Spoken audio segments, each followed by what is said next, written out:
I've owned a video camera since I was 18 years old. From the Vault Friday is where I dig deep into my archives to present footage that without YouTube would otherwise go unshared. Source material for this footage ranges all the way from 8mm camcorder, Hi8 and mini DV camcorder. This is how I used to edit videos together. 2 VCRs, a stereo, little sound mixer there. Bought that from Tandy, little 9-volt audio mixer, and then I would literally play and pause and record. One tape to the other. This is long before digital. Very, very sketchy.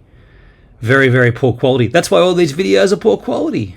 At least they exist. I hope you enjoyed that from the Vault Friday. How about that video quality though? And if you enjoyed that content, please consider subscribing to my channel here. Check out my regular vlog here and a random regular vlog there. And if you're a photographer, please check out my Lightroom 6 presets here.